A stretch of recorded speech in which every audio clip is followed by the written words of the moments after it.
All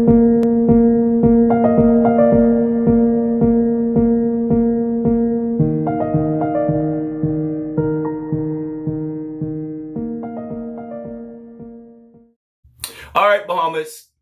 Let's go to work. Let's go to work. Let's go to work. Let's go to work. We got a lot of work to do today.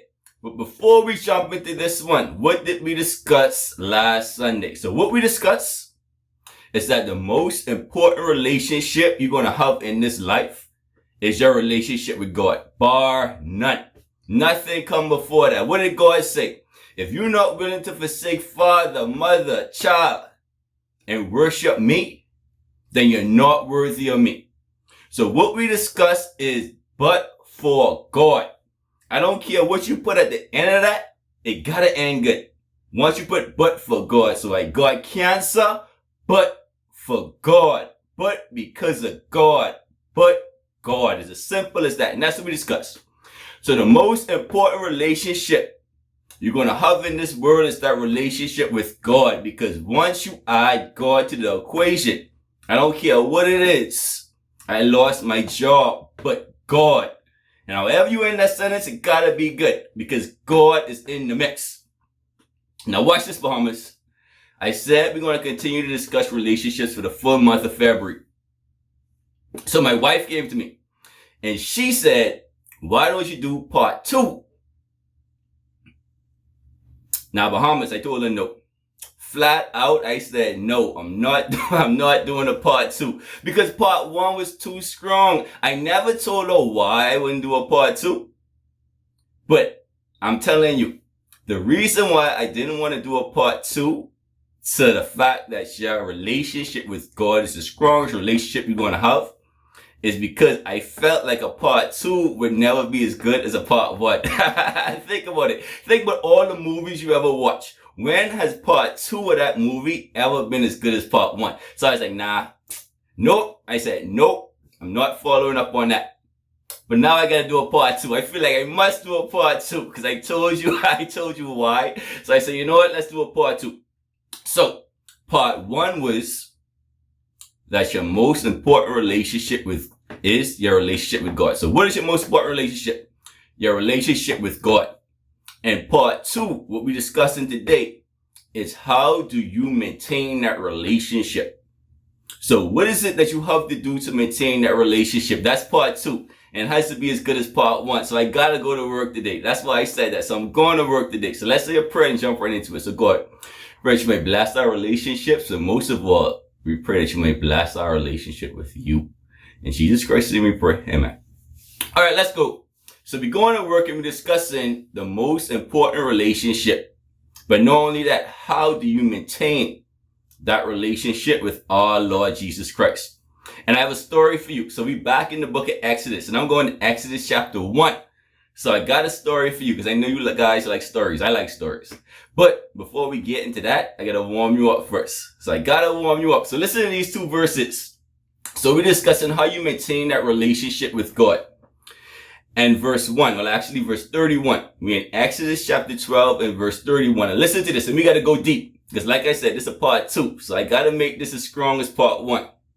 And listen to this. And verse 31 of Exodus chapter 12. And Pharaoh called for Moses and Aaron by night and said, rise up and get you forth from among my people, both ye and your children of Israel, and go serve the Lord as you have said. Now that one, that's deep, Bahamas. We gotta dive into that. So who was Pharaoh? So Pharaoh was the slave master.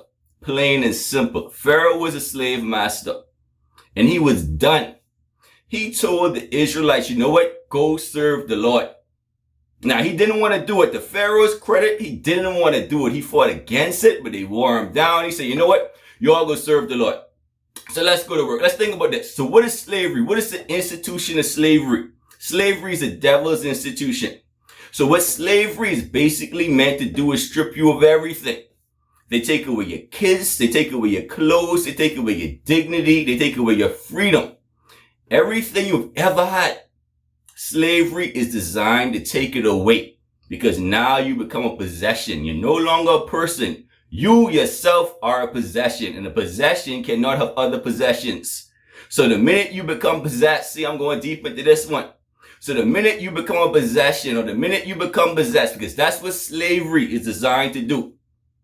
So the minute you become possessed by somebody else, you're a slave. But the problem is, you can't give the slaves God. See, that's a problem. You can't do that. So that's where Pharaoh messed up. So where Pharaoh messed up was he took away everything from the Israelites, but then gave them God. Let me read it for you again. He said, go and serve the Lord. I cannot take everything away from you and then give you it back 100-fold. So you can't do that. I got to go deep with this one. We got to go to work with this one. This got to be the best of the best of the best. So watch this now. When you look at slavery, and we got to go deep. We got to know your history to understand where I'm coming from. When you look at slavery in the Americas, when you look at slavery in the Caribbean, fact of the matter is, most of those slave owners were Christians. See, that's a problem. And then on top of that, they converted the slaves to Christianity. Now, to their credit, they didn't want to. So just like Pharaoh, they didn't want to convert the slaves to Christianity. But let me show you why they did it. So what you had was a bunch of slaves coming from Africa. A lot of them were from tribes. They were warriors. So you shackled them. You put chains on them. You took away their freedom. You took away their clothes. You took away their family. You whipped them. You killed them. You did everything to them. You raped them. But yet, you still needed to subdue them. You need to make them peaceful. So you know what a lot of the slave owners said? They say, you know what? These guys are animals. They don't even have souls. Because they look at them as animals. But because we need to civilize them, because we need them to be good slaves, we are going to make them Christians. So now let me tell you the problem with that is. The problem with that is this. Now follow me, Bahamas. The problem with that is this. When they were in Africa, they were warriors. So they were battling against flesh and blood. So they were warriors. But when they came to America, and when they came to the Caribbean, they were battling against slavery. So now, this spiritual warfare. And the problem with making them Christians is, the minute you make someone a Christian, the minute you make a slave a Christian, you weaponize them. Because see, the only thing you got to fight with in this spiritual warfare is prayer. See, I'm cooking today. We're going to work today. So the problem was the slave masters weaponize the slaves. And that's why at the end of the day, you could have a black president in the United States, or you could have a black prime minister in the Bahamas. Imagine that. Island full of slaves, a country full of slaves, and a black man. And it don't matter if they're black or white, because remember now, the Pharaoh was black, the Israelites are white. So this ain't a black and a white thing. I'm just going through history to show you how this thing works. Because what I'm trying to tell you is, you have to think of it from the slave's point of view, because I'm trying to tell you how to maintain a great relationship with God. And I don't know who can maintain a great relationship with God if they're in slavery. So I got to explain this one to you. So take it from a slave's point of view. They brought you here. They raped you. They took your clothes. They took everything you had, your children, your husband. They stripped you naked. They beat you. They killed you. And the only act of kindness your slave master ever showed you was to sit down twice a week and teach you about Christ. So for twice a week, all the whipping stopped. All the killing stopped. So if you're looking at it from a slave's point of view, you know what you're saying to yourself? Now, I don't know who this Jesus person is. Because see, that's what you slaves saying. You say this is a slave. Now, I don't know who this Jesus person is. I don't know who he is. But guess what? If he could save me from a whooping twice every week, I'll take it. That's how they thinking it. And you know what? I'll take it. So what am I trying to tell you? In order for them to be accepting of that, they had to be thankful. Remember my servant Job? What did God say? The devil took everything away from Job. He was a slave at that point. Took his health, he took his family, he took his wealth. But what did Job do? Job gave thanks. So what am I trying to tell you? See, I had to go to slavery for this. I had to dig deep for this. I was in my bag for this one. Because this one gotta be better than part one. So what am I trying to tell you? If you want to maintain a great relationship with God, In all things, give thanks. Let me bring this one home for you. When you think of the banking institutions, come on, that's modern day slavery. It's designed for you to fail. If someone comes to you and say for the next 20 years, you have a 6, 8, 7, whatever percentage is on that mortgage. They say every single month you got to pay me $2,000, $3,000. I don't care if you're sick. I don't care if it's COVID. I don't care if you lost your job. I don't care what your child going through. I don't care about the addiction. Every single month for the next 20 years, you have to pay me this money. And you trying to tell me that's not designed for you to fail? Slavery was designed for you to fail, but the problem was they gave the slaves Christ. You just had to be thankful. You just had to be thankful enough to accept it. In all things, give God thanks.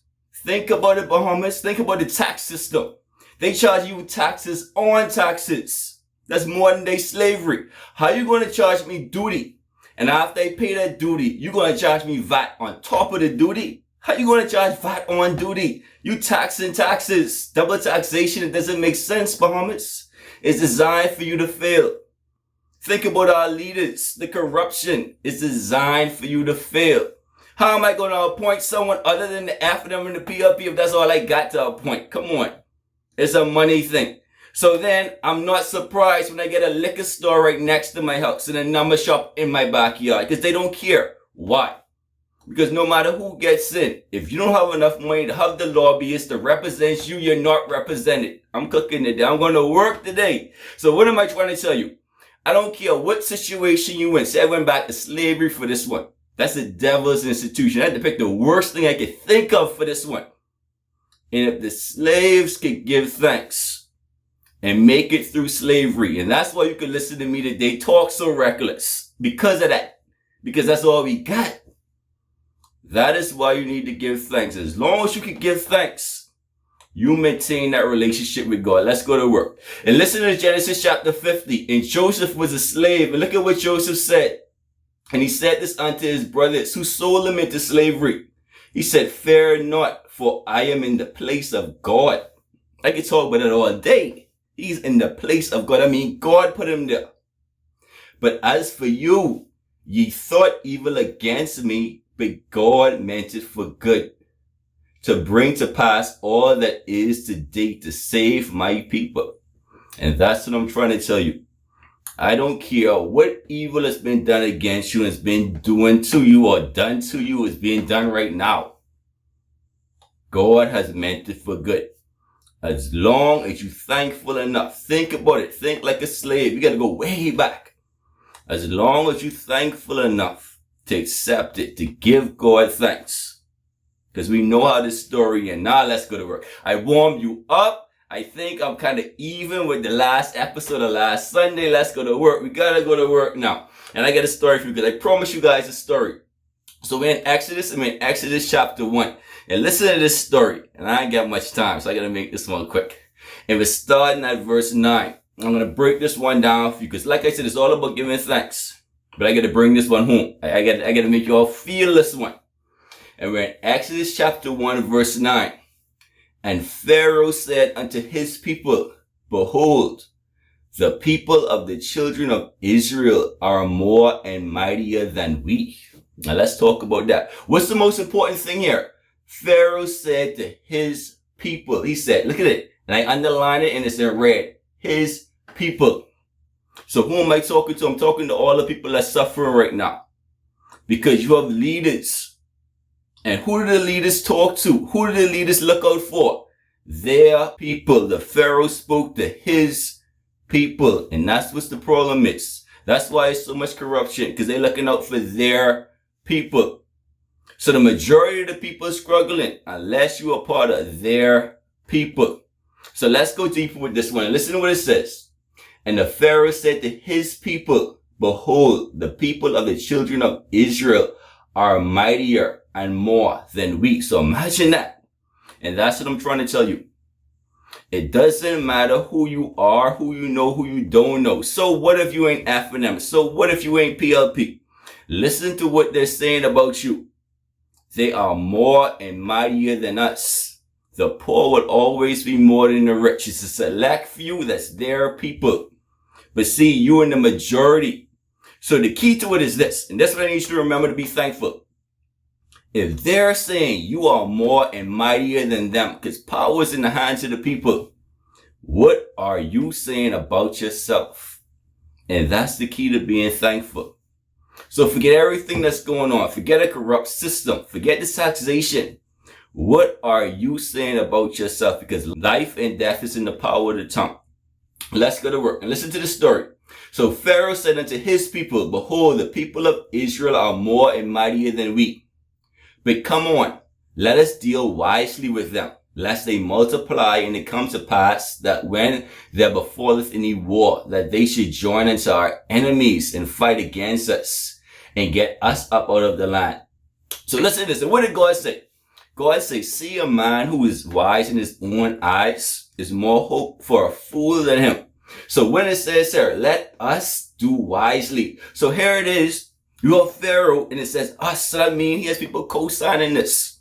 So he has a whole bunch of other people. So he's a leader, and he has a bunch of other leaders around him who's actually agreeing to this. And they're saying, you know what? Let's go ahead and victimize these people. So who am I talking to now? I'm talking to all the corrupt unionists. I'm talking about all y'all out there who claim to be for the people, but not really for the people. What am I trying to tell you? At what point will we see a Moses? At what point will we see someone who say, you know what? I'm about the people. I'm not looking out for myself. So that's what's going on here. So here you are as a Pharaoh, and he's saying he's wise. And he's saying us, because he's talking to his cronies, all his yes men. And they're plotting, or they're devising, how do we keep the people down? And listen to what they say they're going to do. And therefore they set over the people taskmasters to afflict them with their burdens. And they built for Pharaoh treasure cities like Pitfam and Ramses. So here it is, they building these treasure cities. And who do they say they putting over them? Taskmasters to burden them. So the minute you hear a master, you know what's coming next. So what they did was they decided, you know what? For us to keep down the people, we're going to bring them into slavery. We're going to put masters over them. So who am I talking to now? Who needs to give thanks now? Because what does it mean for you to go into slavery or to have a taskmaster? Slavery is basically forced labor. So I'm talking to all the single mothers out there who need 2 jobs just to buy groceries. So that's forced labor. They need 2 jobs. One job, they work from 9 to 5. And the second job is find a good man to help them to feed these children. Come on, I'm going to work today. I should have cracked jokes because this is a serious one, right? But think about it. For all the single mothers, see, I'm keeping it real. I'm keeping it real for you. For all the single mothers out there, how could you not work 2 jobs? A 9 to 5. And because there's so much bad men out there, for you to find a good man. See, before time, it was fun. It was good to go out there and look for a good man. Now it's a job. Like, that's a second job. I gotta find a good man to help me to feed these children, but it's a job now. It used to be fun, but it's no longer fun because of what everybody going through. Remember now, corruption comes from the top and it trickles down. So now you have everybody looking out for themselves.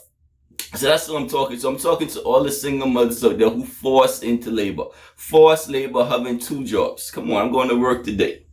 And listen to what it says. But the more they afflicted them, the more they multiplied and grew.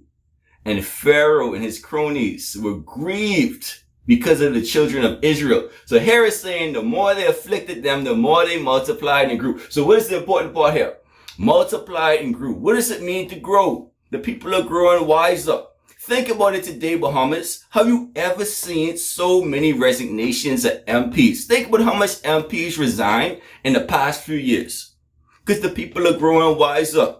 They finally opening their eyes. I don't know if it's social media. I don't know if it's because of the younger demographic who ain't afraid to say whatever they want to say. But people are growing wiser.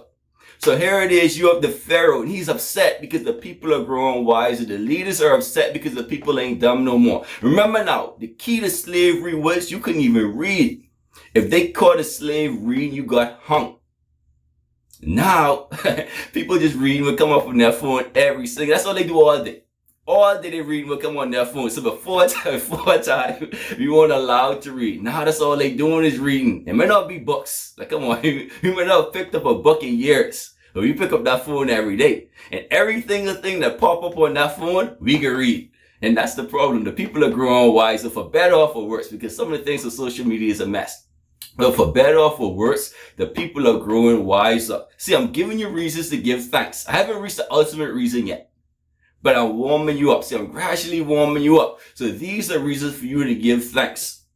And listen to what else it says. So the people that they were afflicting were growing and they were multiplying, and the Egyptians made the children of Israel to serve with rigor. So they had these harsh burdens on them, and they made their lives bitter with hard bondage, in mortar and in brick and in all manner of service in the field. And all their service wherein they made them serve was rigor. And listen to verse 15. And the king of Egypt spoke to the midwives. And now, see, this is the key. So let me start right here. What you always gonna find, even during slavery, is always one of yours who's gonna betray you. It's always one of yours that they're gonna approach. But I gotta go deeper with this one. So who was the king of Egypt? If I show you a king of Egypt, what are you gonna see? You're gonna see a serpent. They always had a serpent on their crown and on their staff. So if I show you the king of Egypt who approached the midwives, he was a serpent. And who are the midwives? They were all women. Come on, I'm going to work. I'm going back. I'm going to history now. So I'm going straight back to Genesis. So here it is. To destroy the Israelites. Who was Israel? The God of Abraham, Isaac, and Israel. So you had Jacob, who represents Israel. These were his children, his offspring. So to destroy the man who was Israel, the Pharaoh, who was represented by the snakes, went to the midwives, who was the women. Come on. Can't go deeper than that. I need to say no more. I can talk about it all day, but let's go deeper. And listen to what it says in verse 16. And Pharaoh said, and remember now, Pharaoh is representing the snake. So the snake said, when you do the office of the midwife to the Hebrew women and see them upon the birth stools, if it be a son, you should kill him. But if it be a daughter, you should let him live. So why did it say if it be a son, you should kill him? Because what did Eve say? Eve said, if we eat of this apple, we shall surely die. And what did the snake say? No, you shall not surely die. You will be like God. So here it is. You know you're going to die. But he told the woman you won't die. And here it's saying, if it's a son, kill him. But if it's a daughter, if it's a woman, let it live. Come on. You have to see the paradox. You have to be able to look at this and see the devil is playing the same trick. You have the serpent who is Pharaoh, approaching the midwife who's a woman, telling him to kill the son who is a man, and saying, don't worry about it. Why? Because you as a daughter, you're going to live. Come on, you can't get no deeper than that. I'm going to work for you because I need to bring this one home. I promise you I was going to bring this one home for you. And let's continue on. But the midwives feared God. See, that's deep because Eve didn't fear God. But here it is, the midwives feared God. So the woman feared God. So see, the woman made up for the garden. She feared God and did not do as the king of Egypt or the snake commanded her, but saved the men, children, and kept them alive, but saved the man. So here we have it where the woman is coming to the man's rescue. Come on, who am I talking about now in the Bahamas? I'm talking about the prayer warriors. See, we still got the prayer warriors out there, the praying mothers out there. So here it is, you saving the lives of your sons. The ones who died at a higher rate than anybody else in the entire world. Why? Black men are dying because we're killing each other. And let's continue on. And the king of Egypt called for the midwives and said unto them, why have ye done this thing, and have saved the man children? And the midwives said to Pharaoh, because the Hebrew women are not as Egyptian women, for they are lively and they delivered quickly, whereas when we are midwives come in, they have already delivered. So what they basically told Pharaoh is what Pharaoh wanted to hear. They said to Pharaoh, you know what? Because they animals. Think about it. When a cow gives birth, a cow doesn't need someone there to help it. If a dog gives birth, a dog just gives birth. But when a human gives birth, they need help. They need assistance. So here it is. The midwives lied, but they told Pharaoh what he wanted to hear. They say, you know what? Because they're like animals. They're not like the Egyptian women. Before we even reached it, they've already pushed out the baby. And you know what? He accepted it. He didn't kill them. Why? Because, yeah, it makes sense. They're animals. They have no souls. Let's continue on. Because see, I got to get to the main point. The main point of this is what I need you to understand. And that's to maintain a great relationship with God. The only thing you need to do is give thanks. So I'm giving you the worst of the worst right now. And listen to this, because right now the people are in slavery. But not only are they in slavery, Pharaoh is telling his own people to kill each other. That's what we see every single day. So what do we see? Let me stop for a minute. Let me go to work for a minute. So what we see is in this line, you see the leaders. The leaders are enslaving the people. Whether it's with gambling sports, liquor sports, unregulated banking institutions, they putting us in slavery with burdens that them themselves don't want to bear. Whether it's taxation, double taxation. So they're enslaving the people. But to do that, they have to use our own people against us. So it's all the people enforcing these corrupt practices. And then at the end of the day, you find out that there was never no land in Westridge that was getting give up. Come on, I ain't effing them IPLP. That just popped up my head. But anyway, so at the end of the day, you find out it was all a lie. But nobody spoke up. And that's what they all do. I don't care who it is. All of them do it. F and M, P and A, D. See, I would name all of them. I just can't remember them. But anyway, all of them do it. So it's a corrupt system. But what I'm trying to do is give you hope. Hope that as long as you give thanks to God, it's going to be all right. No matter how bad it gets. And now it's going to get worse. And that's what I'm going to bring this one home. So now listen to this.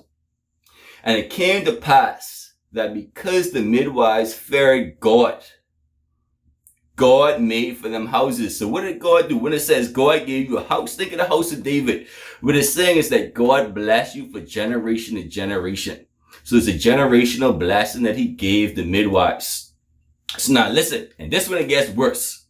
And this is going to bring home the whole point about being able to give thanks no matter what the situation is. And listen to what Pharaoh did. And I'm going to slow it down for this one because I've been rushing so I don't run out of time. All right, let's go. And Pharaoh charged all of his people saying, every son who is born you shall cast into the river, and every daughter who is born she shall live. And there went out a man of the house of Levi, and he took for a wife a daughter of Levi. And when the woman conceived and bore a son, she saw that it was a goodly child, and she hid him for 3 months. So let's go to work. And it says, every son who is born, you should cast him into the river. So the last time we heard about babies being killed in the Bible, that was when Jesus was coming. See, I'm cooking today. We're going to work today. That was the second, the first, the coming. So we knew about the first coming. I'm going to get to the second coming in a minute. Because see, that's why we need to be able to give thanks. But we knew the last time we heard about babies being killed, somebody was coming. In this case, is Moses. But something was coming. But what I want to tell you is, what I want to explain to you is, the worst of the worst was happening now. They were killing children. And every time they started to kill children, God comes. I mean, come on, it's throughout the Bible. And look what happened to Pharaoh. He was drowning the baby boy. She was throwing him in the river. And what happened to Pharaoh? He was drowned in the Red Sea. You live by the sword, you die by the sword, because God couldn't have that. And let's continue on. And there was a man in the house of Levi who took his wife, and he had a son. So now a lot of people don't even want to give birth during COVID. This guy was giving birth when they were killing babies. That's how serious it is, but that's how much faith you have to have. That's how come you need to be able to give thanks no matter what the situation is. Because you don't even know. You could birth the next prime minister, the next non-corrupt politician, but because it's COVID, you don't want to give birth. Here it is. We have the man from the house of Levi giving birth to Moses when they actually killing baby boys. And what does it say? And the woman conceived and bore a son. And she saw that he was a goodly child, and she hid him. The last time, who did we hear about hiding a son? Who but Jesus? And coincidentally, Jesus was hid in Egypt because Herod was looking for him. So in this circumstance, you have this lady and she's hiding a son. It's no different from when Mary had to hide Jesus. And why was all this happening? because they were killing babies. What do we see today? Who is facing the highest unemployment rates? Who but the kids? Those coming right out of college. Who are the ones who are being murdered at the highest rate? Who but the youth? Those in that late teens, early 20s. They're killing the children. But who is it that was coming? Now, I ain't talking about Moses now. Because see, it's going to be a second coming, and that's all we need to give thanks. I said all that to say this.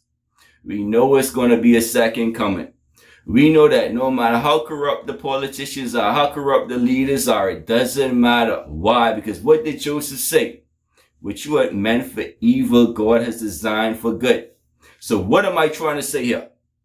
The greatest relationship you're going to have in this world is with God. Why? Because no matter what's going on, what you said, but God, you know the circumstances have to change.